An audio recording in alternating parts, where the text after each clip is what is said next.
toutes et à tous pour venir assister à cette conférence. Le programme est chargé, hein. Voilà, il y a peu de temps mort. Donc c'est la deuxième conférence de l'après-midi sur le thème de l'engagement. On a eu une première table ronde sur l'engagement dans la cité, du point de vue politique. On va voir cette deuxième table ronde sur l'engagement plus personnel et familial. Alors, pour ça, on a... Marion, est-ce que tu peux me prêter un minuteur, s'il te plaît? On a invité deux couples de deux structures différentes. D'abord, Louise et Joseph, qui viennent de Lutte et Contemplation. Ils vont présenter. Et puis Alexandre et Marie de l'Éco-Hameau de Goshen, on peut dire comme ça? Exactement. C'est exactement ça. Voilà. On va donc, je vais arrêter là les présentations parce qu'ils vont se présenter eux-mêmes beaucoup mieux que je ne le ferai. Donc, la première question qu'on va leur poser, la question qui sous-tend un peu cette table ronde, voilà, c'est comment vos engagements personnels et familiaux arrivent à faire le lien entre spiritualité, foi, écologie et espérance. Voilà. Vous avez 50 minutes, pas chacun, hein, au total.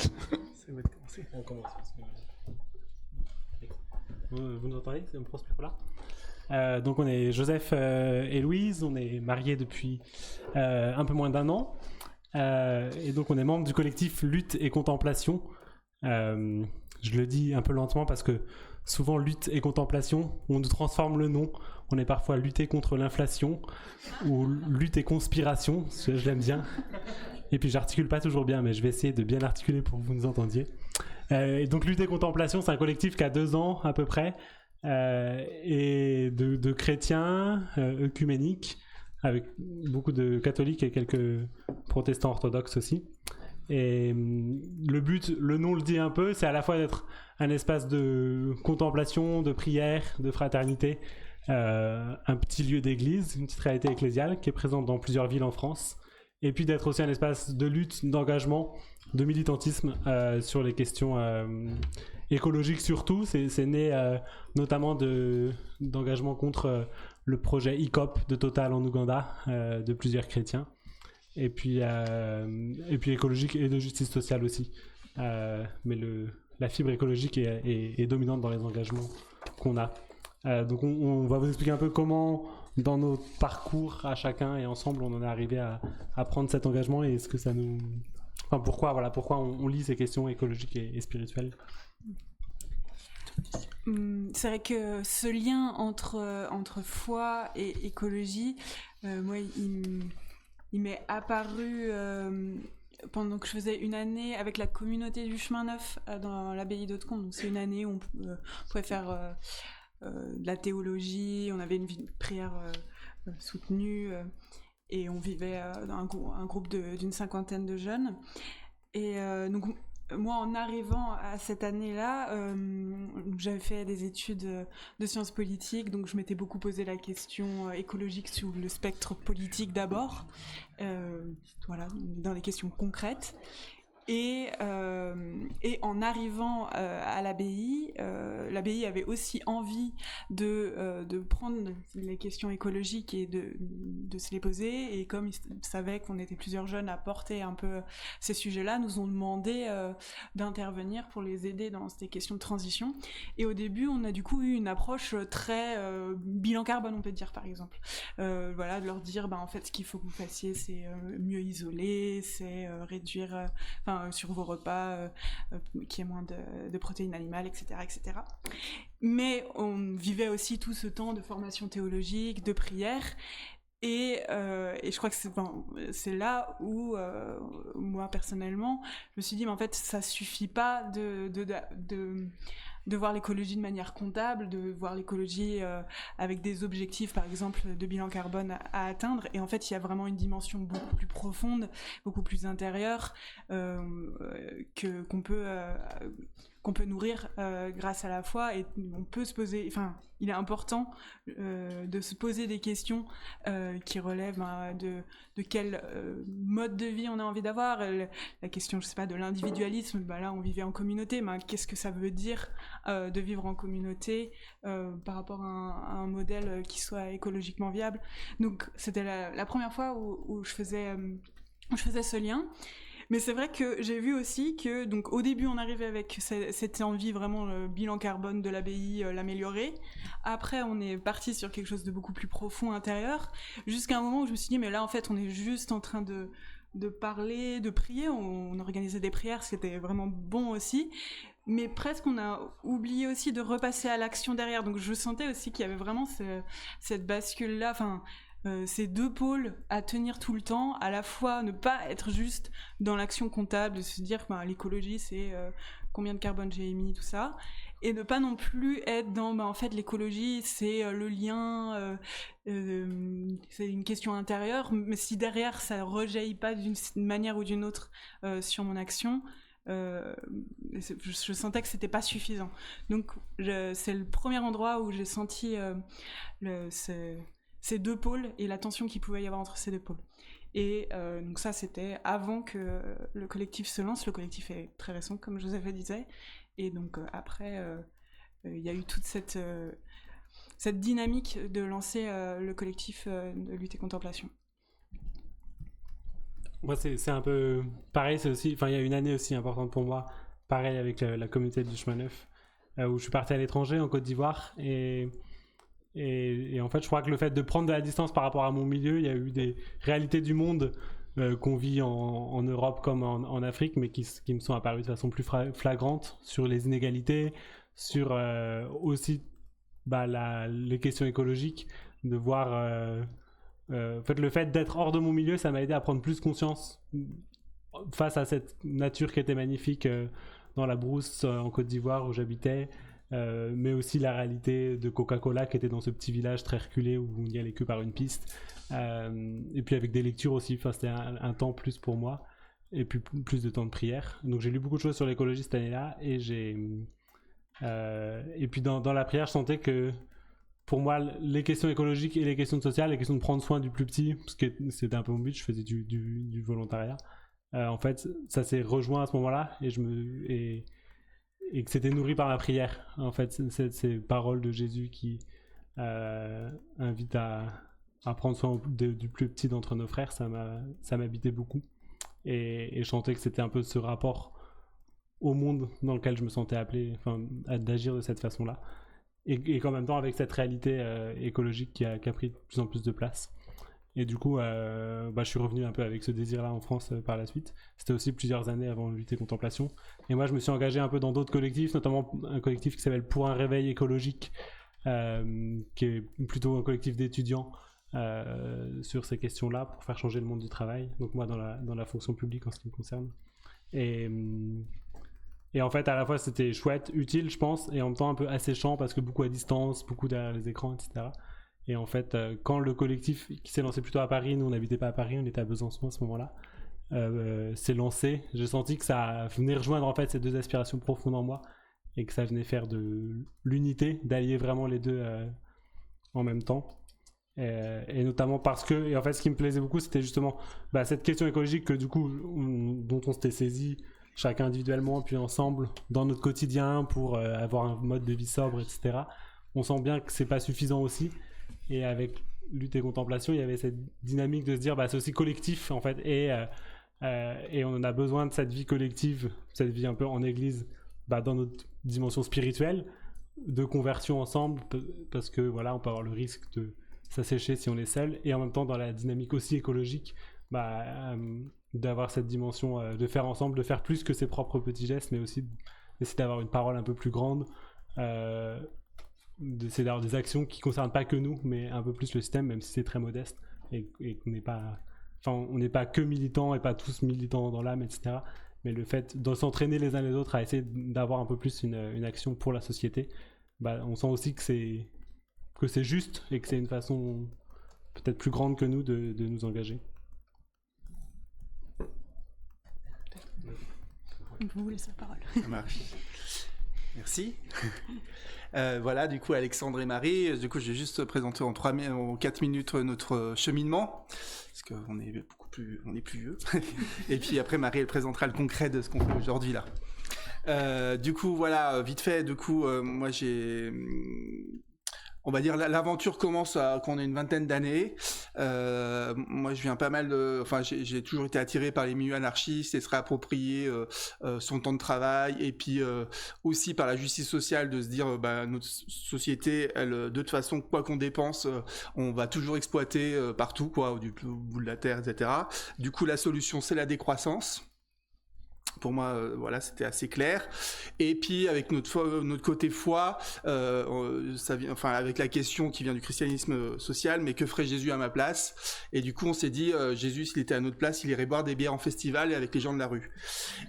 Alors du coup, on a lâché notre appart et notre boulot, et on a acheté un petit camion. À l'époque, ça se faisait un peu. Il y avait plusieurs personnes de classe moyenne, basse, qui, pour quitter ses parents, prenaient un camion parce que les loyers étaient trop chers. Et du coup, on a acheté un tout petit camion, et c'est ce qu'on a fait. Du coup, on a parcouru la France, et on a découvert comment vivre avec peu, parce qu'on vivait vraiment avec peu. On récupérait de la nourriture dans les grandes surfaces, et la vie en camion, c'était un camion rudimentaire, mais était assez simple, et on rencontrait vraiment des gens qui vivaient aussi très simplement, voilà, soit donc des gens qui vivaient très simplement, pas par choix, donc les milieux de la rue, le milieu squat, où on faisait une présence bienveillante et priante. Et aussi dans les collectifs, qu'on a pu rencontrer plein de collectifs alternatifs, que ce soit des collectifs politiques, anarchistes, communistes, écolos, ou hippies, ou artistiques, ou spirituels et religieux. Donc ça nous a ouvert un background assez fou, parce qu'il y a on s'est rendu compte qu'il y a plein de micro-sociétés qui cohabitent en France dont on se connaît pas, et voilà. Et du coup, ça nous a quand même, pendant ces 3 ans-là, ça nous a appris vraiment à vivre peu. Du coup, c'était que 3 ans, mais du coup, c'était en mode aventure. Et ce qui nous a permis après, c'est que ce qui était plus facile après avec nous, c'est que juste après une douche chaude, c'était déjà un luxe. Et du coup, de partir bas, ça nous a permis de pas trop aujourd'hui voilà, avoir un niveau de vie élevé, parce que pour moi, on a beau pas prendre l'avion, pas faire ci, pas faire ça, en vrai, c'est ce qui rentre dans ton argent, ce qui rentre en argent que tu vas ressortir de toute façon, qui va faire de la consommation. Là, j'ai un atelier, effectivement, on externalise toute notre consommation, nos bilans carbone, on le met en Chine, mais bon, on est coincé, quoi que ce soit qu'on vit, voilà. Voilà, du coup, juste pour ça, donc il y avait le côté foi. Du coup, on a créé comme ça, là vous pouvez regarder, ça s'appelle Réseau Tchap. Donc c'est le but, c'est de mettre en lien les chrétiens alternatifs. Donc c'était les chrétiens anarchistes, communistes, écolos. Bon, maintenant écolo c'est plus à la mode, mais en tout cas là, l'Église a été beaucoup plus influencée depuis 2015. Mais voilà, en lien avec les alternatifs chrétiens. Les alternatifs chrétiens, c'était ceux qui vivent sur des lieux de lutte, ou des ou des squats, voilà, et qui ont une foi chrétienne, mais qui sont pas reliés à une culture chrétienne particulière. Et du coup, ça permettait de se nourrir les uns les autres. Donc ça s'appelle Tchap, ça veut dire tribu chrétienne, donc tribu dans le sens où on est bien dans le collectif. Chrétien, c'est vraiment autour de la figure du Christ qu'on se retrouve. Hérétique, donc c'est l'encens. On n'a pas la vérité, on est en chemin, on n'a pas un super plan d'église à proposer. Altermondialiste, oui, c'est bien un autre monde qu'on espère, que ce soit croyant ou politique, quelques tendances. Vraiment, voilà, c'est autre chose qu'on cherche. Autogéré dans le côté horizontal, et prière, on est bien dans un christianisme spirituel, en tout cas intégré, pas juste un christianisme politique. Donc voilà. Et au bout de 3 ans, donc on a eu notre premier enfant en chemin dans une communauté, voilà, de manière très simple, voilà. Mais en fait, ça nous a permis de vraiment découvrir comment vivre vraiment avec peu, et que finalement, juste de manger et d'avoir de l'eau, c'est déjà, en fait, voilà, on n'a pas besoin de tant de choses pour vivre. Et ensuite, Marie, donc on a eu notre premier enfant, puis Marie est enceinte du deuxième, et là on sentait quand même que le confort était un peu juste, qu'on était 2 en camion, nomades. Et pour moi, le deuxième plan de vivre comme ça, de pouvoir vivre un peu dans la décroissance, c'est la vie collective. Et dans notre périple, on avait découvert le principe d'éco-village. Donc les éco-villages, ça vient du mouvement New Age, donc c'est surtout Findorn en Écosse et puis Auroville en Inde.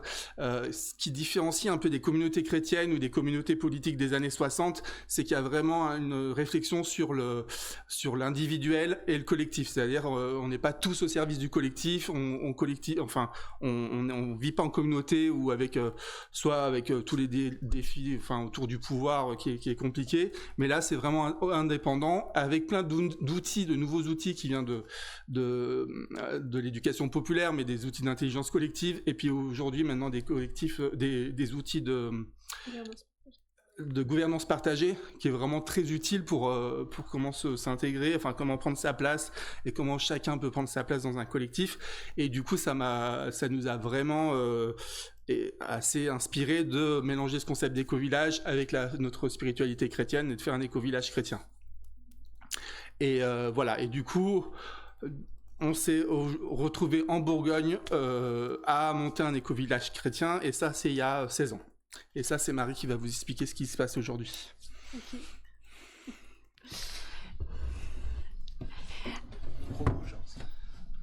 Celui-là. Donc effectivement, la ferme de la Chaux-Goshen, donc c'est une ferme qui est qui est en Bourgogne, entre Dijon et Beaune, dans la campagne. Et donc il y a 16 ans, quand on est arrivé avec Alex, on a commencé à chercher d'autres personnes pour habiter avec nous, parce qu'on s'est dit, c'est un grand lieu, c'est un lieu qui est associatif, donc qui est déjà acheté par une association qui s'appelle Goshen, qui était bien avant nous, mais il était vide à ce moment-là, parce que l'association avait fini ses activités, elle cherchait du relais. Donc nous, on est arrivés, et on a assez vite cherché d'autres personnes pour nous rejoindre, et l'idée c'est que l'association Goshen, elle est basée sur 3 piliers qui sont très importants et que nous on a décliné à notre façon, mais c'était déjà les 3 piliers de l'association. Donc le pilier numéro 1, c'est l'appui sur l'évangile et de façon œcuménique. Le pilier numéro 2, c'est l'accueil, et pour nous on le décline de façon d'une façon assez simple, qui est l'hospitalité de toutes et tous pour 3 jours à 1 semaine, sans règles particulières et à prix libre. Et le 3e pilier de l'association Goshen, c'est l'économie sociale et solidaire, et que nous, on décline par écologie et solidarité, avec particulièrement la simplicité volontaire, le prix libre, et puis la mise en commun de pas mal de choses qu'on utilise au quotidien, quoi. Donc actuellement, on est 4 foyers, donc 6 adultes et 7 enfants. Donc il y a 2 familles, papa, maman et les enfants, et une famille monoparentale et une célibataire. Donc voilà, on est ce petit groupe-là. Et le fonctionnement du quotidien, c'est que chaque foyer a son fonctionnement propre, son économie propre, et puis ses rythmes aussi, que ce soit pour le travail, pour les enfants à l'école, etc.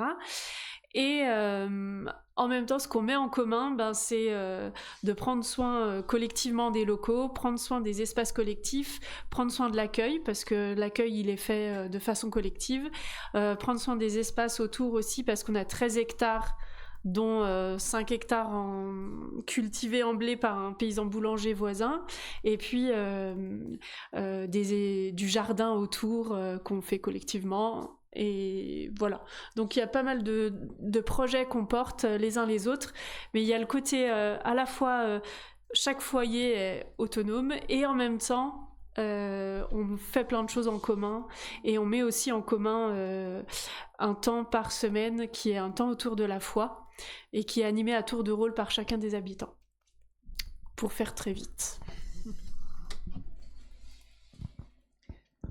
Merci de cette première présentation, et Lutte et Contemplation et l'éco-hameau de Goshen. Peut-être c'est le moment de prendre une première salve de questions. Et alors, si j'ai bien suivi l'alternance, comme on est une conférence paire, c'est la 4e conférence, c'est les femmes qui doivent commencer à poser des questions. Donc voilà. Moi, je veux bien juste une précision dans les contemplations concrètement. Qu'est-ce que vous faites? Parce que là, on a entendu votre concret, mais là, je ne l'ai pas entendu. Voilà. Donc la question c'est, on va prendre peut-être plusieurs questions, voilà, mais il y a une première question, c'est concrètement, lutte et contemplation, qu'est-ce que vous faites? Voilà.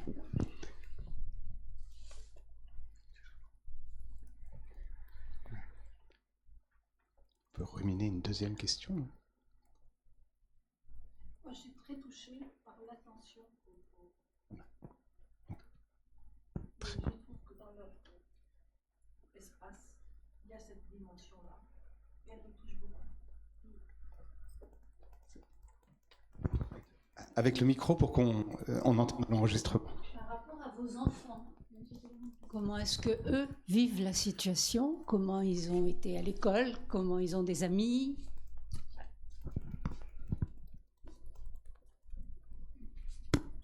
Comment assurez-vous votre autonomie financière?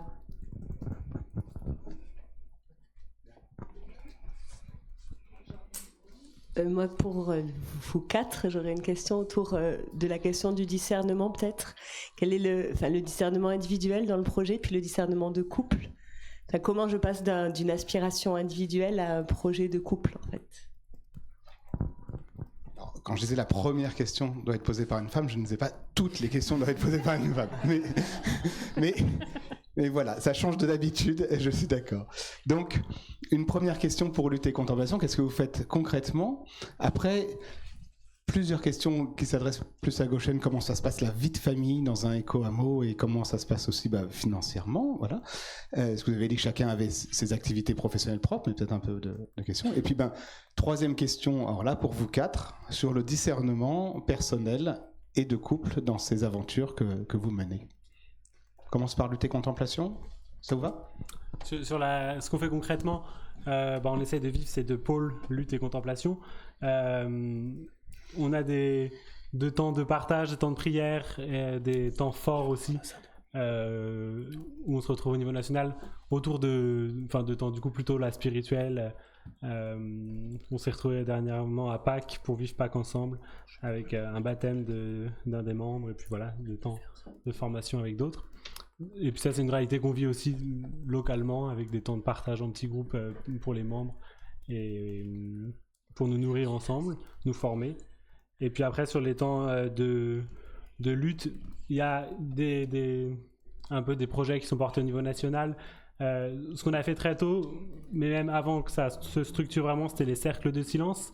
Donc une façon d'être présent dans l'espace public pour ou contre un projet, en se mettant en silence avec des pancartes pour porter notre parole, et puis en restant 1 heure en silence, ce qui est du coup à la fois l'occasion pour ceux qui sont chrétiens de prier, et puis en même temps l'occasion d'afficher un message. On a fait ça autour des COP, devant les AG de Total aussi régulièrement, quand il y a des choses à ce moment-là. Après, il y a des fois des projets qui sont plus en lien avec l'église, en se disant nous on est membres de l'église ou des églises, et puis on parle à partir de là. Par exemple, sur la question du désinvestissement fossile, on a demandé à des diocèses, à des communautés, en lien avec le mouvement Laudato Si, notamment, d'arrêter les fonds financiers, de plus les investir dans les énergies fossiles du tout. Et il y a quelques diocèses où ça a bien marché, il y a eu des dialogues assez féconds, dans d'autres pas du tout. Et puis après, il y a d'autres choses qui n'ont rien à voir, où juste on va rejoindre, et en fait on y va en tant que lutte et contemplation, en tant que présence chrétienne, mais dans des luttes qui existent. On est allé participer à des manifestations sur tout ce qui est des routes là, sur l'A69 ou ailleurs en France, des nouvelles routes. On est en lien avec d'autres assos qui sont contre l'aéroport de Beauvais, l'extension de l'aéroport.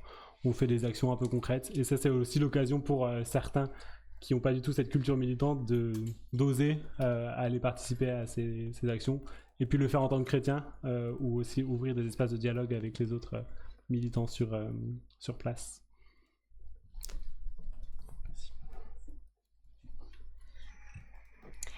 Par rapport à la question des enfants, nous on a 3 garçons qui sont maintenant adolescents, ils ont 17, bientôt 16 et bientôt 14. Et donc, nos fils Enfin, on a 3 garçons. Du coup, ils ont toujours vécu à la ferme de la Chaux. Enfin, le premier est arrivé, il avait 17 mois. Donc voilà, le deuxième est né 1 mois après notre arrivée. Donc voilà, ils ont tous vécu toute leur enfance jusqu'à présent à la ferme de la Chaux. Quand il y a pas mal de gens qui leur demandent comment c'est pour eux. Donc pour eux, c'est le normal en fait. Donc ils le vivent bien dans le sens où ils sont heureux, mais dans le sens aussi où les retours qu'ils nous font quand ils sont peut-être à l'âge du collège, où ils se rendent compte que d'autres vivent pas la même chose, nous disent « Ah, nous c'est trop bien ici parce qu'au moins on a nos copains sur place. Puis voilà, on est dans la nature, c'est chouette. » Après, là, nous, on a un lycéen qui commence à nous dire c'est nul, on n'est pas en ville. Donc voilà, il y a un peu tout.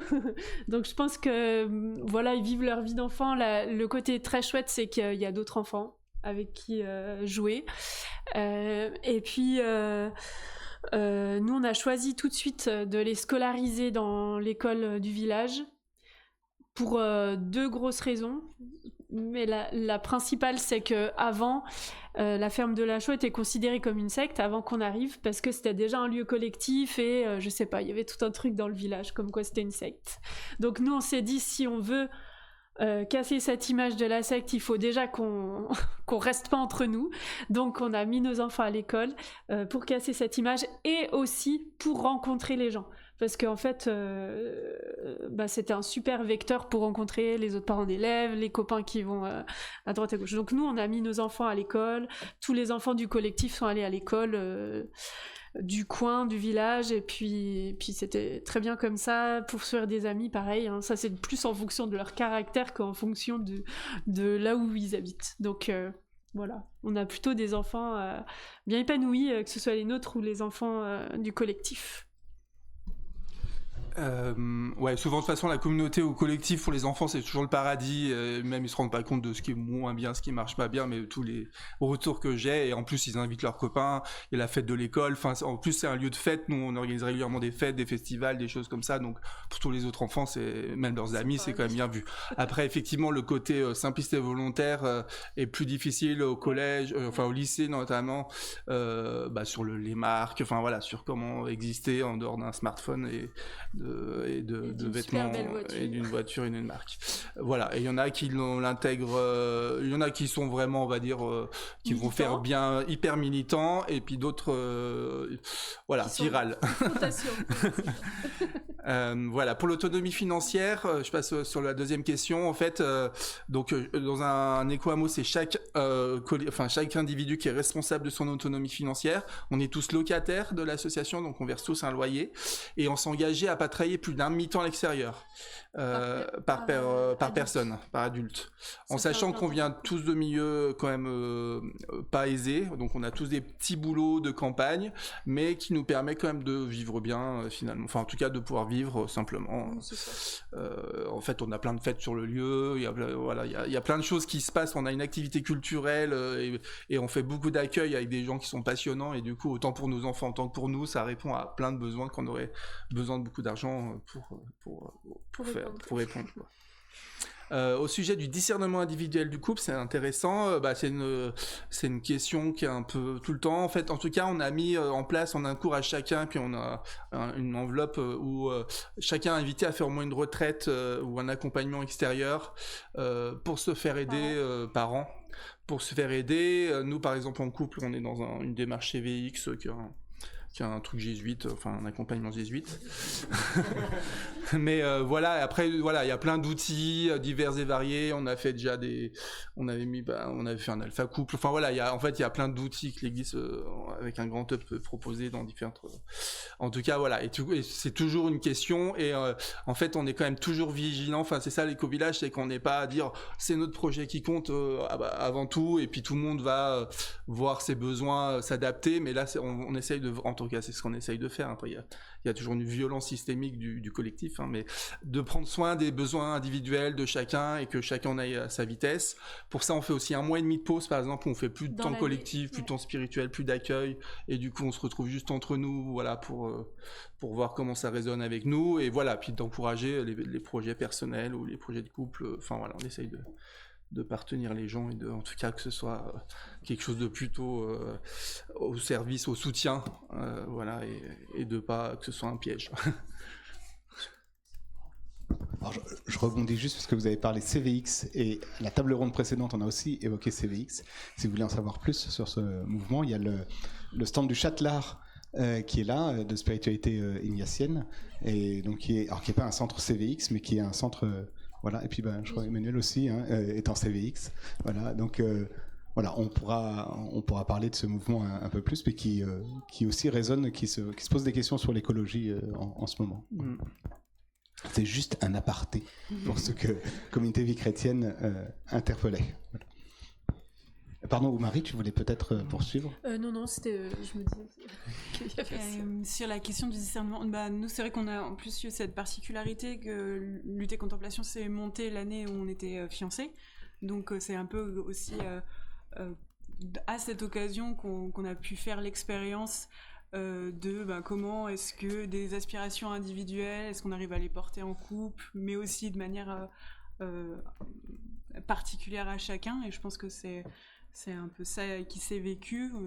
Ce qu'on vous partageait au début, voilà, c'était le fait que déjà chacun de notre côté, on avait cette sensibilité-là, on avait et que Lutte et Contemplation répondait à quelque chose qui individuellement nous parlait. Après, en couple, c'était aussi très chouette. Enfin, c'est très chouette d'avoir cet élan ensemble, mais aussi, on va avoir des manières qui nous sont propres de nous investir. Moi, j'aime beaucoup creuser les questions théologiques, donc voilà, ça va être plus mon champ, et Joseph est plus sur les questions d'organisation. Le week-end de Pâques, c'est lui qui l'a organisé, il a fait ça très bien, j'aurais pas du tout aimé faire ça. Et donc voilà, ça va être sur des questions de charisme de chacun, quelle place on trouve dans un mouvement qui est commun, quoi.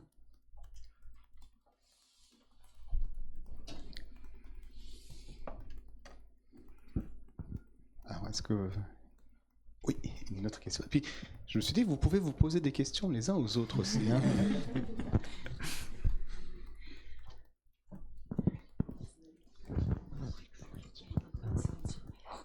Moi, je me demandais, Joseph et Louise, c'est ça ? Comment est-ce que votre implication dans Lutte et Contemplation vient impacter vos projets de famille, en fait ? En quoi ça vient changer peut-être ce que vous êtes en train de construire, j'ai l'impression, avec votre mariage et tout ce qui est à côté. Enfin voilà, c'est un peu ça la question, c'est en quoi est-ce que cet espace vient vous bousculer aussi et vient faire la différence pour vos choix de vie. En quoi c'est pas juste un réseau à côté où il y a des choses chouettes qui se passent, mais ça vient vous transformer aussi, quoi. Merci.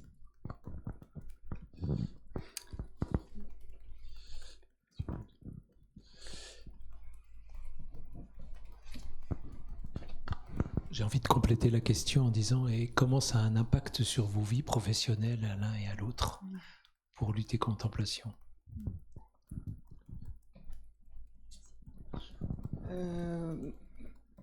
Moi, je suis intéressée par le fait de savoir si vous avez un ancrage dans des paroisses standards, classiques, ou pas du tout, ou si avec vos deux expériences, en fait, c'est vraiment la réinvention d'un modèle communautaire qui est parallèle, affranchi, distinct, et qui interroge ceux qui sont dans un modèle plus classique. Est-ce que ça s'est fait comme ça, ou est-ce que vous ne trouviez pas votre compte éventuellement dans vos paroisses ou à côté de chez vous, voilà.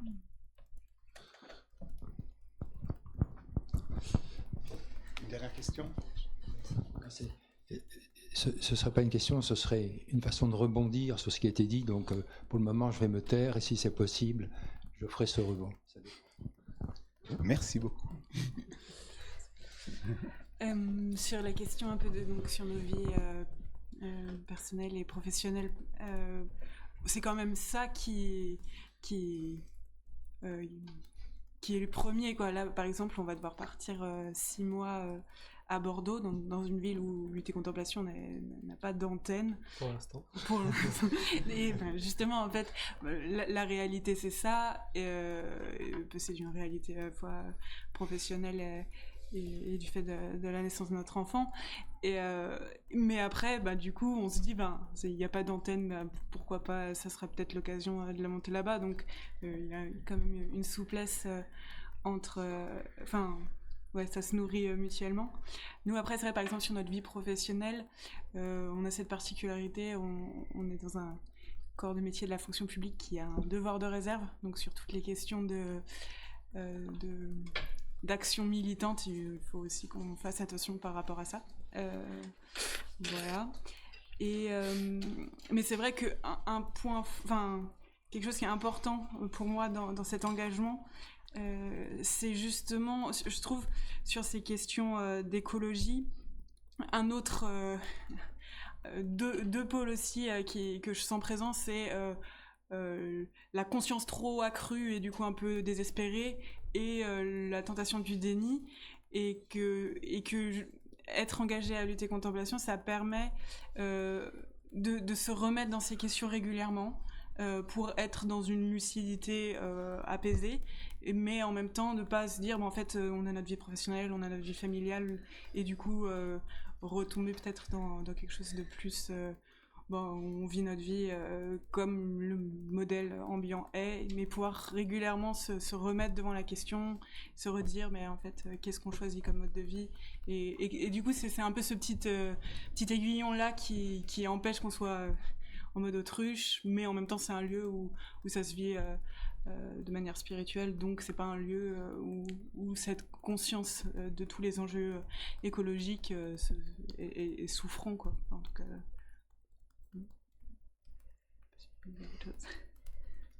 Oui, j'ai l'impression que ça permet de nous entretenir là-dedans, dans ce désir de conversion. Et puis, c'est des sujets, après, c'est effectivement des questions qu'on prend en compte dans nos choix. Et quand on entend parler d'écolo-amour, d'écolo comme ça, c'est aussi des choses qui nous parlent, mais on n'en est pas à ce stade dans nos vies personnelles et professionnelles. Mais nous et beaucoup d'autres membres de Lutte et Contemplation, on sent qu'on a quand même ce désir de plus de communauté, plus de mise en commun, et peut-être d'habitat un peu collectif comme on en entend parler là. Au sujet de l'ancrage par rapport aux paroisses standards, donc on est assez ancré, enfin on est en lien en tout cas, on s'investit dans le secours catholique, les PUDF nous connaît bien, on a les scouts. On a fait un accueil de scouts, donc il y a régulièrement des scouts de toute obédience qui viennent. Par contre, en tout cas, on a créé une palette d'outils. En fait, moi, j'aime pas trop la pop, et puis j'aime pas trop des liturgies trop comme si on est dans un bus. Voilà, où il y a peu d'échanges, on va dire. Et du coup, on a créé plein d'outils aussi parce que par rapport au public qu'on accueille, on avait envie de pouvoir partager, en tout cas avoir une dimension spirituelle avec tout qui soit accessible à tous. Et je voyais bien qu'entre la culture de l'Église et la culture de la rue, la culture militante, la culture, etc., il y avait un fossé trop énorme à combler. Donc voilà, du coup, on a créé toute une palette d'outils qui est plutôt des cercles de parole ou des positionnements, voilà.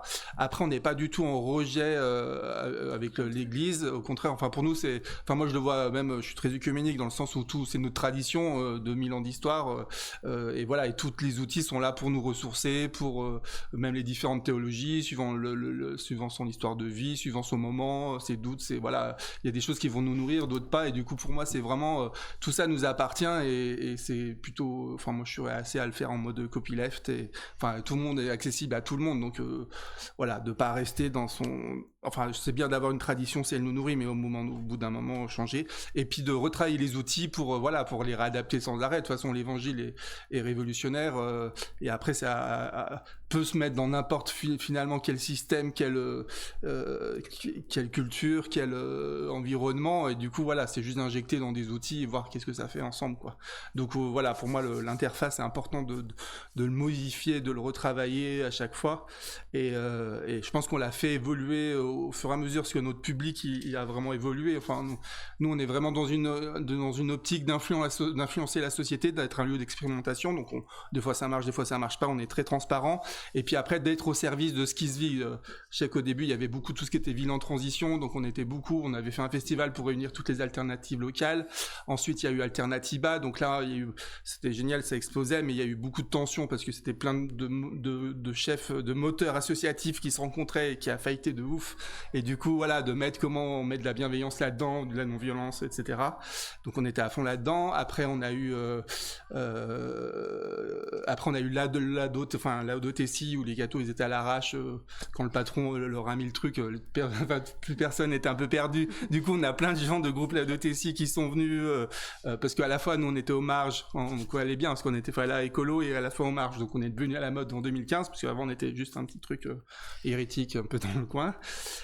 Et après, on a beaucoup de militants, on accueille beaucoup de monde militant avec un épuisement. Enfin, c'était assez violent ces dernières années. Et il y a plein de gens qui se disent, mais nous, on a besoin de spirituel, là, on craque. Et du coup, là, il y a un besoin, enfin, d'ailleurs, c'est peut-être la question, d'espérance et d'outils pour se nourrir, même si on n'est pas croyant ou dans une tradition, qu'est-ce qui existe aujourd'hui pour pouvoir survivre, quoi. Et vite fait, je ne l'ai pas dit dans la présentation, mais par rapport à l'ancrage, on fait partie depuis 2 ans de la Fédération protestante de France, donc on est super contents. Et notamment, on fait partie du tout petit groupe qui s'appelle le département de rencontre des communautés. Donc on est en lien avec les communautés Pomerol, Reuilly, etc. Et très heureux de ça. On se rencontre 2 ou 3 fois dans l'année et ça nous porte énormément. Donc voilà. Et aussi par rapport aux gens, au dernier accueil aussi, il y a beaucoup de gens qui sont écolos, urbains, qui aimeraient bien avoir accès à la campagne, mais qui leur fait un peu peur. Et du coup, le fait de faire un collectif ou l'éco-village leur parle bien. Du coup, il y a beaucoup de citadins qui viennent pour voir comment ça se passe, le milieu rural. Et par rapport ce que je peux vous dire aussi par rapport au milieu militant, on organise un festival avec beaucoup de Parisiens catholiques, mais pas que, très jeunes, et qui s'appelle le Festival des Poussières, et qui s'appelle Évangile et Révolution, avec beaucoup de thématiques sur la politique, à la fois sur le militantisme et la spiritualité, et l'axe entre les deux. Donc voilà, c'est l'avant-dernier week-end de août. Évangile et Révolution, le Festival des Poussières, les poussières qui se mettent dans les interstices du rouage du système capitaliste et qui enrayent le système. Voilà.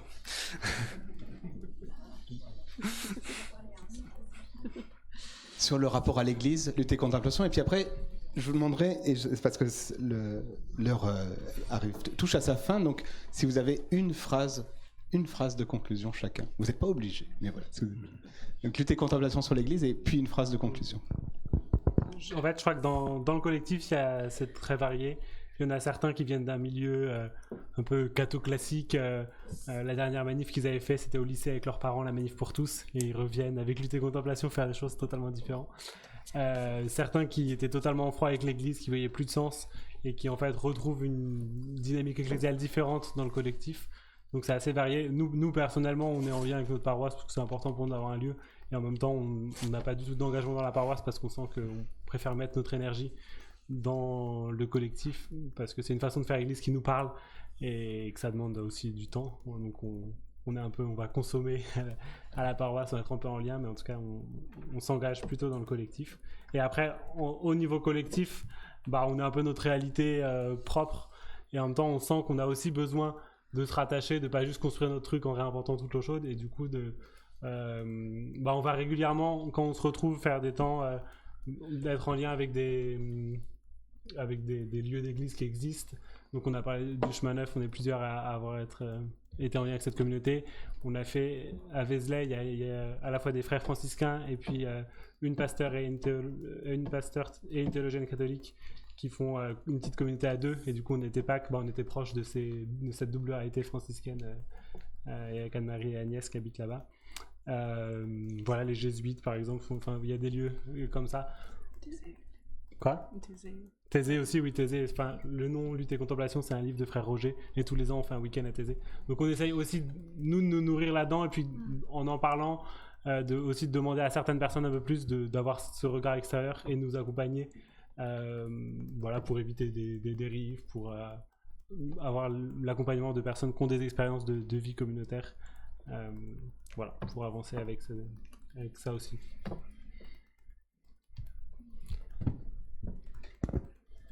Merci.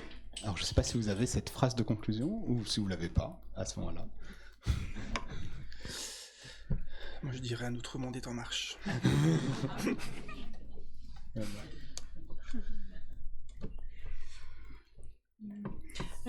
Moi j'aime bien la phrase d'Alex souvent qui dit que donc tout à l'heure il a parlé de décroissance, mais une décroissance joyeuse et conviviale.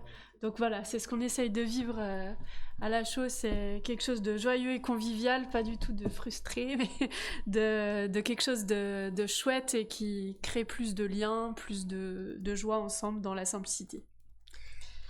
Une autre abondance. Ouais, c'est ça. Notre abondance. Et finalement, vous, c'est le nom, simplement, hein, qui résume tout, je trouve. Très beau nom. Lutte et contemplation, c'est un très beau nom de mouvement. Voilà. Je ne sais pas si vous avez une autre phrase à dire. Moi, c'était plus une image qui me parle, en tant que couple, que famille, et puis aussi dans le collectif, c'est la parabole de la graine de moutarde qui devient cet arbre qui habite toute la création, dans laquelle les oiseaux viennent mettre leur nid, et qui me parle de ces petites choses, ces petits commencements, mais qui peuvent porter des fruits. Merci à tous les quatre. Je sais que vous êtes frustrés de questions, mais comme on finit à l'heure, vous pouvez aller leur poser leurs questions directement. Prenez des flyers si vous êtes intéressés. Les flyers sont à disposition, vous pouvez vous servir.